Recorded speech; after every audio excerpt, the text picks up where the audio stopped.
What's up, guys? It's Mike Frank with Berkshire Hathaway, Frank Oliver and Company, coming to you to talk a little bit today about some tips for landlords. And if you ever thought about buying a property, renting a property, or being an investment property manager, maybe there's going to be a couple tips in here that might suit for you.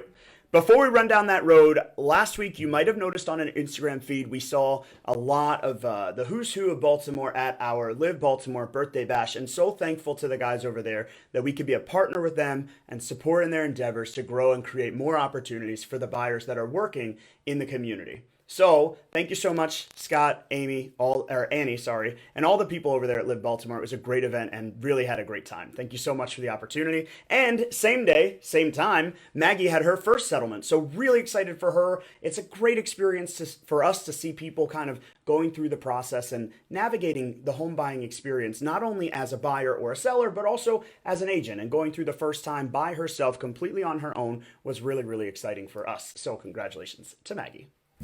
All right, so tips to run a solid rental portfolio. And we talk a lot about this with a lot of our bigger investors, but for those of you that might be a one-off or a single person that might own two different properties, I bought a small property and I moved into a bigger one, what does running a profitable rental investment business look like? Well, the first is that you gotta treat your rental property like a business, right? So you should be identifying the income, the assets, the liability, the expenses, like a business.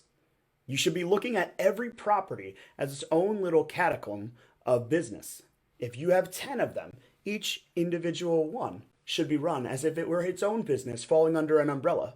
Your umbrella business should be running itself like an operational business, right? We want to make sure that we're complying with all of our state, federal, and local laws as it pertains to rental property, making sure that it's up to code, up to date, and up to snuff for the tenants that you're going to be working with. There's nothing worse than getting in behind the eight ball, having to pay a whole bunch of fees, and getting behind right when you just started. If you take a couple minutes to set yourself up by getting the proper certifications, the proper permits, and the proper paperwork in order, you're going to be in a much better place. If you also look at this business with three really key things, that you're protecting yourself, you're protecting your tenants, keeping yourself professional with them, keeping your finances in order, and doing a thorough tenant screening, you're going to make sure to put yourself in the right place to start that process on a good foot. You always want to make sure that you carry the right insurance. And we're going to talk a little bit more about landlord versus tenant insurance at a later date. But right now, you just want to know that there are insurance policies out there to protect you against hazards or any kind of theft or problem that might arise in the property. I've got a couple clients that bought this insurance policy, didn't really know why, and it turned out to be the lifesaver for a $10,000 or a $15,000 cause that they weren't even aware of. So sometimes just having landlord insurance is going to be the right thing to put yourself into the right place. And while we're talking about it, let's make sure we put our tenants into the right place by making sure that the property is in good marketable condition before we even put it on the market. And we're talking about here is testing your smoke and your carbon monoxide detectors, making sure that the doors and the locks work properly, ensuring that the vents are free of buildup, the moisture is all taken care of, there's no hidden intricacies that might arise while you're not living in the property.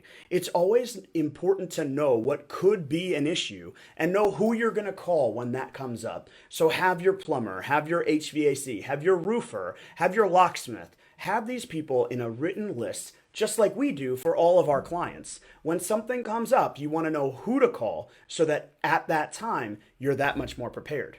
Now you guys are ready with all the property or with all the proper permitting and paperwork, the documentation and the properties in the condition, but now you've got to find great tenants. And great tenants are so undervalued. I can't even begin to tell you. We're going to talk a little bit more about tenants in a little bit later, but the first thing that you need to know is that taking the time to hire a professional that can help you find the most marketable opportunity in today's world is key. And realtors can do that for you. Not all realtors will, not all realtors want to. But if you hire a professional like us to market and get your property exposed to the most potential tenants by using all the different syndication sites that we're on, we're going to create the opportunity for you to find that best qualified tenant.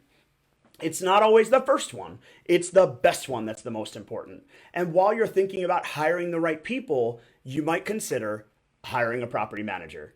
Now, hiring a property manager is a great asset, and it's one of the best things that you can do for your rental business. But I'm going to give you guys one piece of advice. before you rent that first property, rent that one yourself. Figure out all the things that go into it. Understand what it takes to be a property manager and how easy the job is 90% of the time.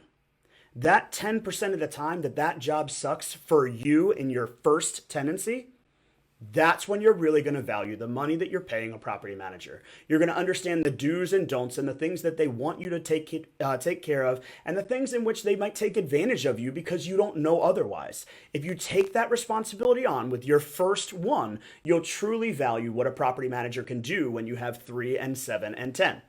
So keep that in mind as you guys are considering, because a good property manager can help you manage multiple properties and prevent you from feeling overwhelmed with landlord duties when that's not your full-time job. And you should have a part-time job, which is not managing the property, it's running the business, right? So hiring the right people is key. Putting the responsibility of the home into a third-party hand is going to help you as it goes to communicate with you and your tenant.